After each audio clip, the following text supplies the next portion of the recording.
बच्चों, आज हम काले मेघा पानी दे पाठ का शेष अध्ययन करेंगे, जिसके लेखक हैं धर्मवीर भारती। पाठ का शेष भाग इस प्रकार है। लेखक की एक जीजी थीं, जिनकी उम्र लेखक की माँ की उम्र से भी अधिक थी। वह लेखक को बहुत लाड प्यार करती थीं।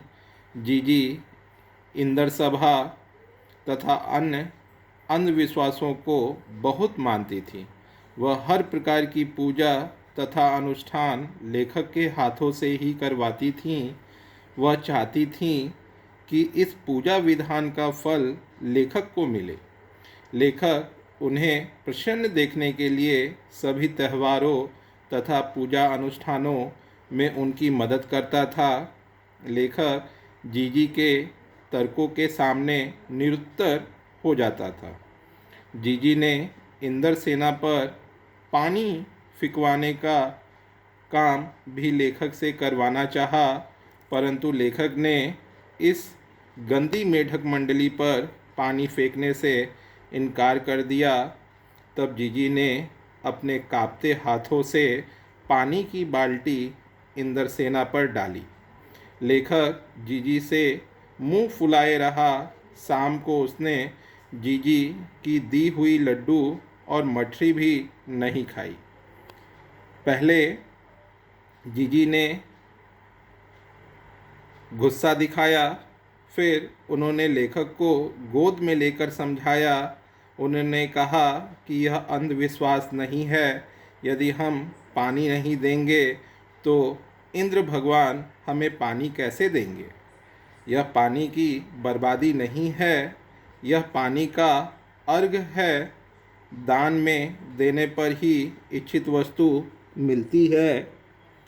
ऋषियों ने दान को महान बताया है। बिना त्याग के दान नहीं होता।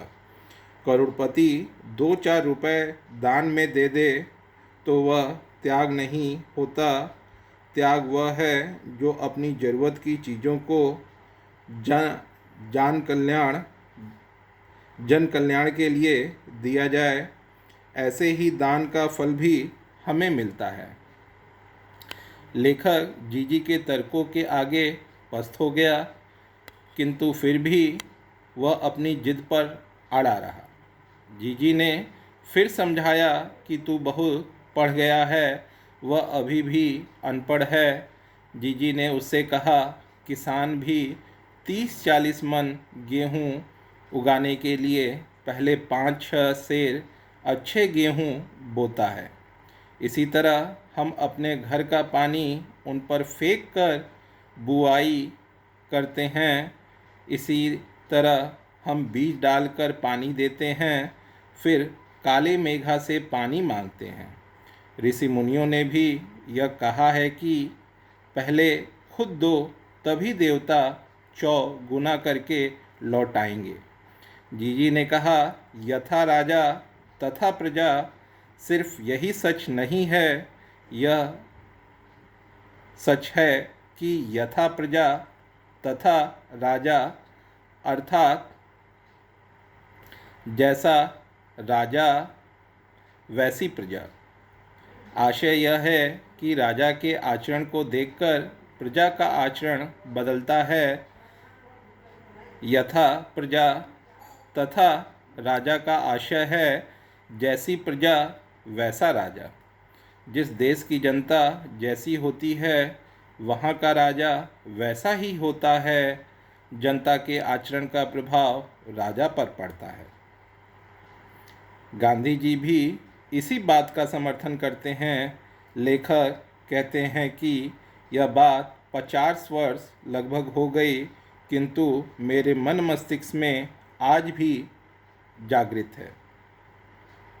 अब उसके मन में बार बार यह प्रश्न आता है कि हम लोग देश के लिए क्या करते हैं?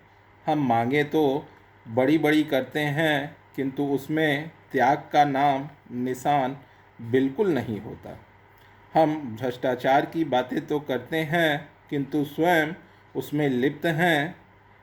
काले मेघा पानी बरसाते हैं, पर गगरी फूटी की फूटी रह जाती है। बैल प्यासे रह जाते हैं, जाने यह दशा देश की कब बदलेगी। लेखक के कहने का आशय है, यहाँ पानी बरसना धन साधनों का प्रतीक है।